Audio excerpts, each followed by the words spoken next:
کہ مسلمانوں کے ساتھ ان ہندوؤں کے تعلقات کی نوعیت کیا ہے۔ مسلمانوں کے ساتھ ہندوؤں کی کشمکش کا باقاعدہ آغاز تب ہوا تھا جب محمد بن قاسم رحمۃ اللہ علیہ سندھ پر حملہ آور ہوئے تھے اور سندھ میں ان کا مقابلہ راجہ داہر سے ہوا تھا۔ محمد بن قاسم رحمۃ اللہ علیہ نے راجہ داہر کو شکست دے کر سندھ اور ملتان تک کا علاقہ فتح کیا۔ پھر ہمارے دوسرے بڑے فاتح سلطان محمود غزنوی رحمۃ اللہ علیہ جب آئے تو ان کی جنگیں بھی ہندوؤں سے ہوئی اور سومناتھ مندر تک پہنچتے ہوئے 17 حملے کیے۔ 17ویں حملے میں غزنوی کو کامیابی ہوئی۔ اس کے بعد سلطان شہاب الدین غوری رحمۃ اللہ علیہ، قطب الدین ایبک رحمۃ اللہ علیہ، پھر بابر رحمۃ اللہ علیہ، ان کے ساتھ ہماری جو آخری بڑی جنگ ہوئی وہ احمد شاہ عبدالی رحمۃ اللہ علیہ کی مرہٹوں کے ساتھ ہوئی۔ متحدہ ہندوستان میں اسلام 3 راستوں سے آیا، ایک تو محمد بن قاسم رحمۃ اللہ علیہ اور محمود غزنوی رحمۃ اللہ علیہ وغیرہ فاتحین کے ذریعے، دوسرا مشرقی ہند بمبئی وغیرہ میں عرب تاجروں کے ذریعے اسلام آیا، اور وسطی ہند میں اسلام صوفیہ کے ذریعے آیا۔ خواجہ معین الدین اجمیری، سید علی حجویری، شاہ محمود غوث وغیرہ صوفیہ رحم اللہ نے یہاں آ کر ماحول بنایا اور اسلام کا سبب بنے۔ مسلمانوں نے متحدہ ہندوستان پر تقریباً 1000 سال حکومت کی ہے۔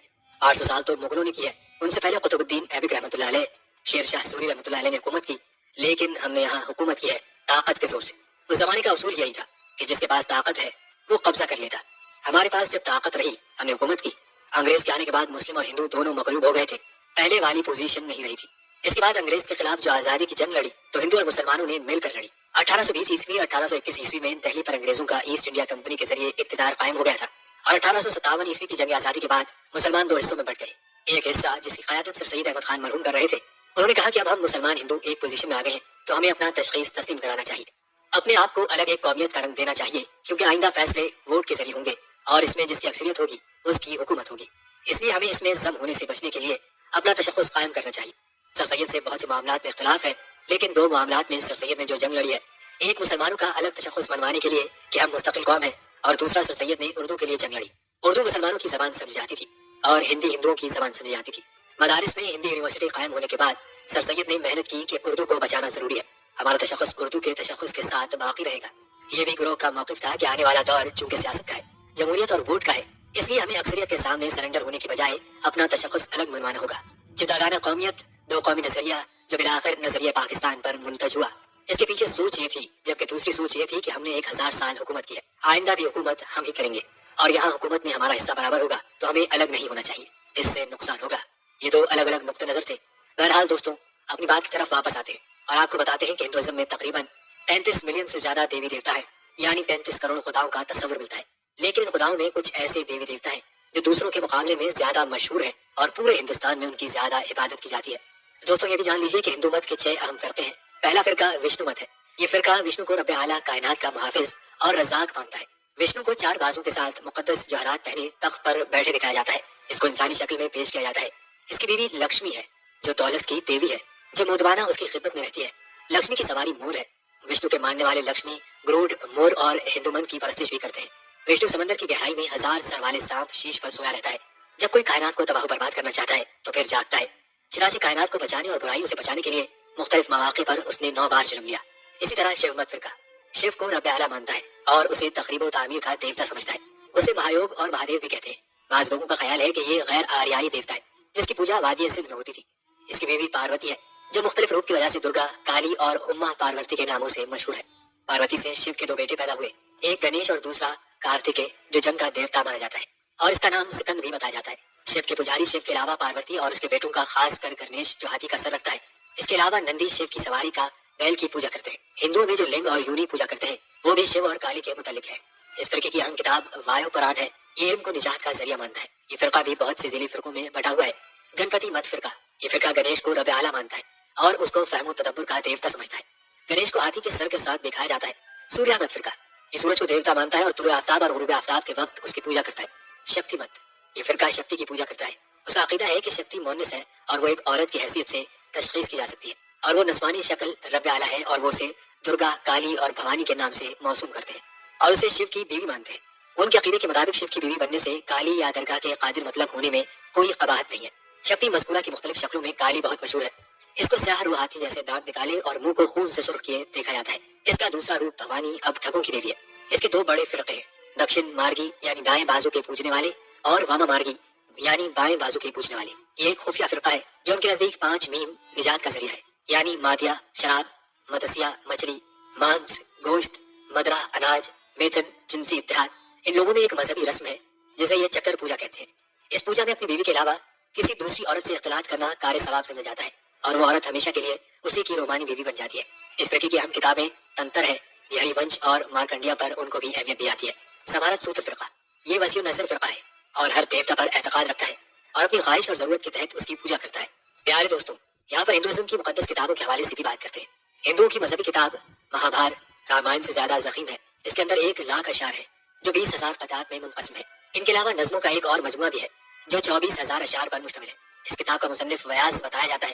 یہ کتاب بھی کسی ایک مضمون کے متعلق نہیں ہے بلکہ اس میں قصے بھی ہیں، پند و نصائی بھی، رزمیہ کارنامے بھی، فلسفیانہ بحثیں اور یوگ کے دروس بھی ہیں۔ ان میں سب سے اہم بھگوت گیتا ہے۔ یہ حقیقتاً نئی مذہب کی کتاب ہے جس کے اکثر تصورات گو اپنے شد سے ماخذ ہیں، تاہم نتیجے کے لحاظ سے ان سے مختلف ہے۔ اس میں دوسرے دیوتاؤں پر وشنو کی عظمت قائم کرنے کی کوشش کی گئی ہے اور وشنو کو برہما مانا گیا ہے، بلکہ تناسق کے فلسفے پر زور دیا گیا ہے اور یہ ثابت کرنے کی کوشش کی گئی کہ خود کرشن نارائن، واسدیو، وشنو اور برہما ہے۔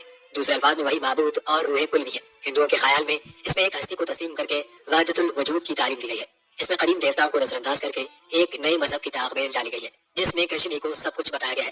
اس تعلیم نے کچھ عرصے کے بعد ایک بڑے فرقے کی صورت اختیار کر لی۔ اس حقیقت کو سمجھانے کے لیے بھگوت گیتا میں 3 طریقے بتائے گئے ہیں۔ نمبر 1، جنان مارگ یعنی علم کے ذریعے۔ نمبر 2، کرم مارگ یعنی عمل کے ذریعے۔ نمبر 3، بھکتی مارگ یعنی گیان و ویوگ کے ذریعے۔ یہاں بھی اپنشت کی طرح آروگان سے رہائی پا جانے یا مقتا یا نجات بتایا گیا ہے اور رامائن لطیفوں اور فلسفیانہ بحث سے خالی ہے۔ اس میں جو کچھ قابل تذکرہ ہے وہ رام چندر اور سیتا کی سیرتیں ہیں جنہیں ڈرامائی انداز میں پیش کیا گیا ہے۔ بعد میں چونکہ رام چندر اور سیتا کو وشنو اور لکشمی کا اوتار مانا گیا ہے اس لیے اس کی اہمیت بڑھ گئی ہے اور یہ وشنو کے ماننے والوں کی سب سے اہم کتاب بن گئی ہے۔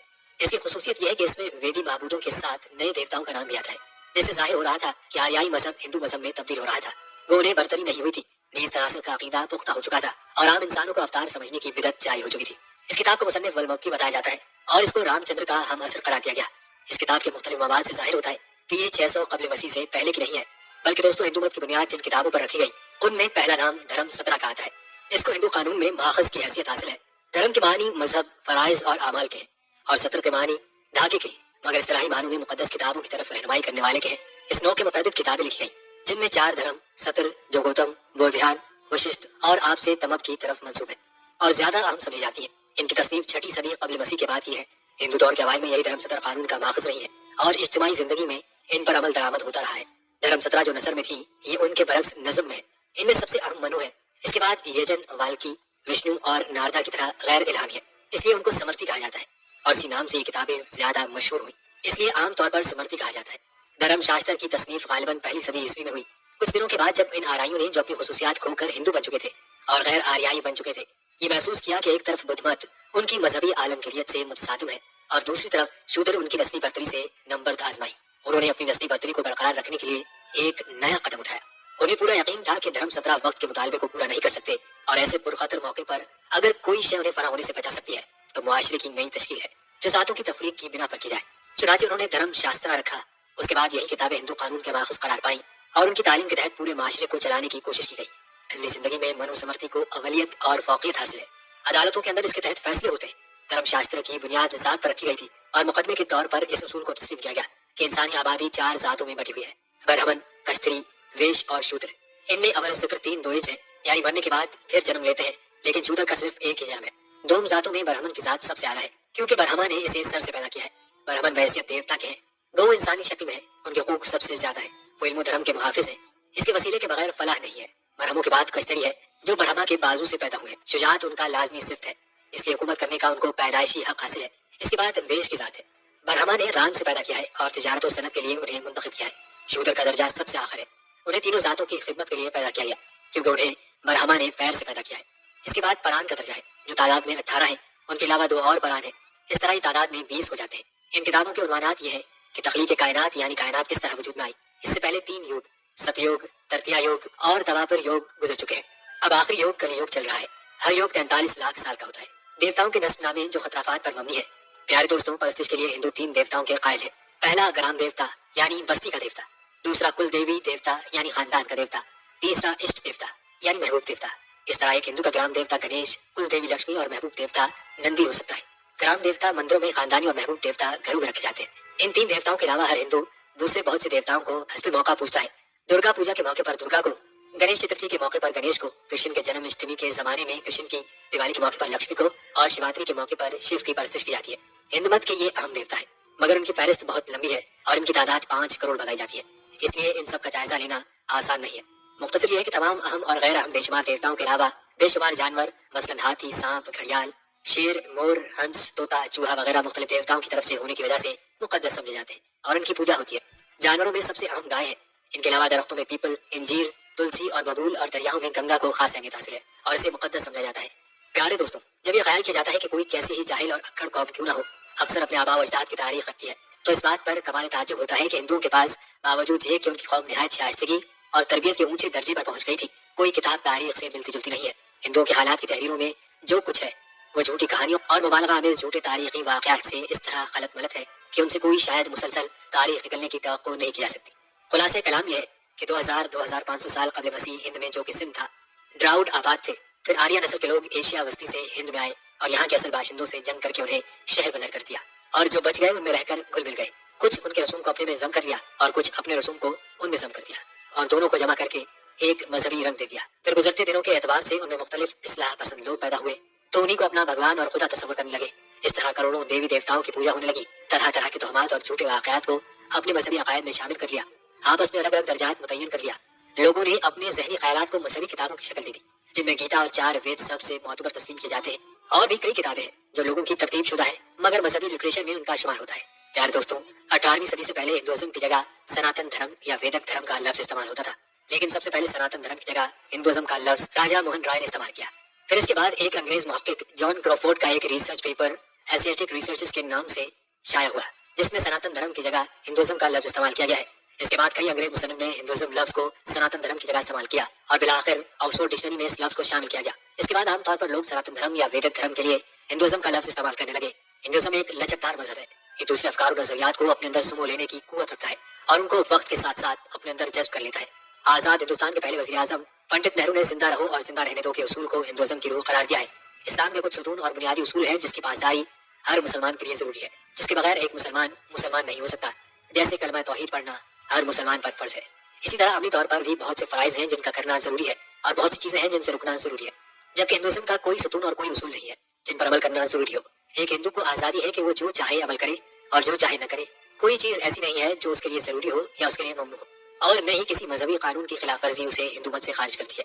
ڈاکٹر ذاکر نائک نے ہندو مت میں تصور خدا پر اور اسلام میں تصور خدا پر گفتگو کرتے ہوئے دونوں کے درمیان موازنہ کرتے ہوئے لکھا ہے کہ اسلام اور ہندو مت کے درمیان ایس کا فرق ہے، ہر چیز کا مالک خدا ہے، ہر چیز خدا کی ہے، ایوری تھنگ از گاڈ۔ ہندو اور مسلمانوں کے درمیان بڑا فرق یہ ہے، ہندو اس فلسفے پر یقین رکھتے ہیں کہ ہر چیز خدا کا حصہ ہے، یعنی ہر چیز خدا ہے، درخت خدا ہے، سورج خدا ہے، چاند خدا ہے، سانپ خدا ہے، بندر خدا ہے، انسان خدا ہے، جبکہ ہمارے نزدیک ہر چیز خدا کی ہے، خدا نہیں ہے۔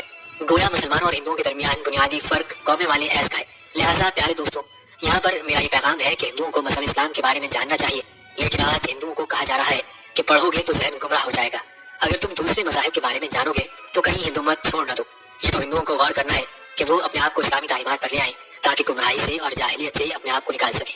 یاد رکھیں کہ دین اسلام عقلی اور فطری دین ہے، اس کی تعلیمات سادہ، عام فہم اور فطرت انسانی کے مطابق ہے۔ قرآن کا دعویٰ ہے کہ اسلام فطرت کی پکار ہے۔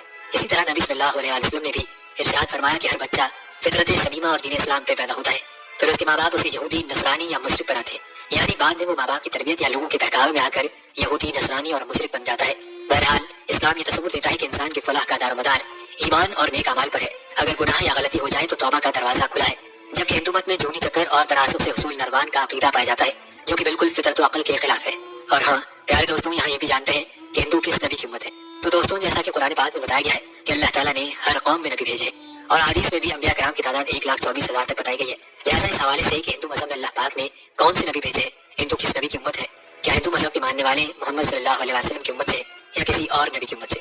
دوستوں، یہ تو حقیقت ہے کہ ہندوستان کی تہذیب ہزاروں سال پرانی ہے، بلکہ قدیم روایات سے مالا مال ہے، اور یہ بھی کہا جاتا ہے کہ دنیا کا تیسرا بڑا مذہب ہندوازم ہی ہے۔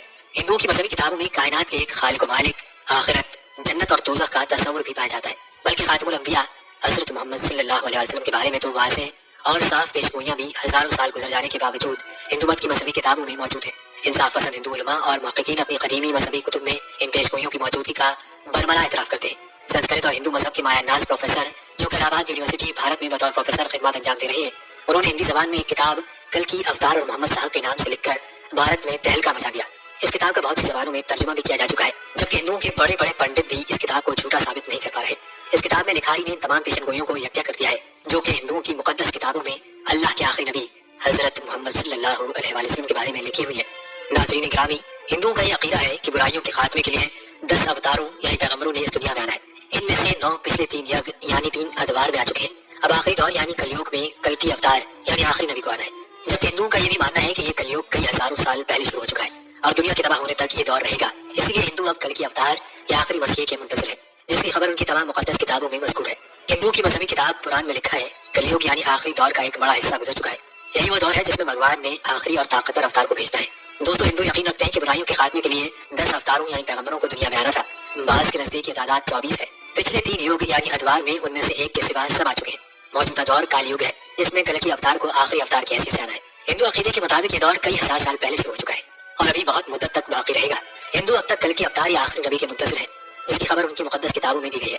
بھگوت پران میں کہا گیا ہے کالی یگ کا ایک بڑا حصہ گزر جانے کے بعد لوگوں کی فطرت گدھوں جیسی ہو جائے گی، وہ اپنے آپ کو مادی زندگی کا بوجھ ڈھونے تک محدود کر لیں گے۔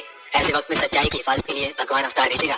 واضح ہے کہ پیغمبر اور اوتار ہم مانی الفاظ ہیں، اور یہ تصور خود ہندو مذہب کی حقیقی تعلیمات کے خلاف ہے کہ اوتار کی شکل میں خدا خود زمین پر آتا ہے۔ بھگوت پران کے اشلوک میں کل کی اوتار کے مقام پیدائش، ان کے خاندان اور والد کے نام کی نشاندہی کی گئی ہے۔ بھگوت پران کی یہ پیش گوئی نبی اکرم صلی اللہ علیہ وسلم کے مقام ولادت مکہ مکرمہ پر پوری طرح منطبق ہوتی ہے، کیونکہ تاریخ گواہ ہے کہ مکہ مکرمہ ہزاروں سال سے جائے امن ہے۔ یہ دنیا کا وہ شہر ہے جس کی جانب حج اور عمرے کے لیے دنیا کے چپے چپے سے لاکھوں افراد کشا پہنچتے ہیں، اور یہ سلسلہ سال کے 12 مہینے جاری رہتا ہے۔ جہاں تک اس مقام کے پانی کے قریب ہونے کا تعلق ہے تو یہ واقعاتی حقیقت ہے کہ یہ ریگستانی علاقہ اللہ کے حکم سے زمزم کا چشمہ پھوٹنے کے بعد شہر مکہ کی حیثیت سے آباد ہوا۔ اس پیش گوئی میں دوسری بات یہ بتائی گئی ہے کہ کل کی اس شہر کے بڑے پروہت کے گھر میں پیدا ہوں گے، اور یہ ایک معروف حقیقت ہے کہ نبی اکرم صلی اللہ علیہ وسلم کے دادا جناب عبد المطلب قریش مکہ کے سردار اور بیت اللہ کے متولی تھے۔ زیر تجزیہ پیش گوئی میں تیسری بات یہ بتائی گئی ہے کہ آخری نبی کے والد محترمہ کا نام وشنو یش ہوگا، جو اپنے صاف ستھرے اخلاق و کردار کے لیے معروف ہوں گے۔ رگوید کے مطابق وشنو خدائے واحد کا نام ہے اور یش کا مطلب ہے غلام یا بندہ۔ اس طرح وشنو یش محمد صلی اللہ علیہ وسلم کے والد گرامی کے نام عبداللہ کا بالکل درست ترجمہ قرار پاتا ہے، جو اپنے اعلیٰ اخلاق و کردار کے حوالے سے معروف تھے۔ بھگوت قرآن کے اس اشلوک میں نبی کریم صلی اللہ علیہ وسلم کے لیے جگت پتی کے الفاظ استعمال کیے گئے ہیں، جس کے معنی دنیا کے سردار، تمام عالم انسانیت کے رہبر اور سرور عالم کے ہیں۔ یہ بات قرآن میں اللہ تعالیٰ کی جانب سے نبی اکرم صلی اللہ علیہ وسلم کی زبان سے کروائے گئے اس اعلان کے مطابق ہے کہ اے محمد صلی اللہ علیہ وسلم، کہو کہ اے انسانوں، میں تم سب کی طرف اس اللہ کا پیغمبر ہوں جو زمین اور آسمانوں کی بادشاہی کا مالک ہے، اس کے سوا کوئی خدا نہیں ہے، وہی زندگی بخشتا ہے اور موت دیتا ہے، بس ایمان لاؤ اللہ پر اور اس کے بھیجے ہوئے نبی امی پر اور پیروی اختیار کرو اس کی، امید ہے کہ تم راہ راست پالو گے۔ ناظرین، ہندو کس نبی کی امت ہے؟ اس حوالے سے یہ جان لیجیے کہ مسند احمد بن حنبل میں ایک حدیث ہے، رسول کریم صلی اللہ علیہ وآلہ وسلم نے ارشاد فرمایا کہ اللہ نے حضرت آدم سے لے کر مجھ تک 1,24,000 پیغمبر بھیجے، جن میں سے 315 صاحب کتاب تھے۔ 315 صاحب کتاب نبیوں کے نام نہ تو قرآن مجید میں ہیں اور نہ حدیث میں ان کا ذکر ہے، لہٰذا ہمارے لیے یہ ممکن نہیں کہ ان کی تفصیل معلوم کر سکیں۔ اسی طرح بعض ایسے انسان بھی ہیں جن کو صراحت کے ساتھ نبی تو تسلیم نہیں کیا جا سکتا، لیکن ان کی نبوت کے امکان کو رد بھی نہیں کیا جا سکتا۔ ان میں سے ایک شخصیت زرشت کی ہے، پارسی انہیں اپنا نبی مانتے ہیں، ان کی نبوت کا امکان اس بنا پر بھی ہے کہ قرآن مجید میں مجوس قوم کا ذکر ہے۔ اس طرح دوستوں، ہندوستان میں بھی کچھ دینی کتابیں پائی جاتی ہیں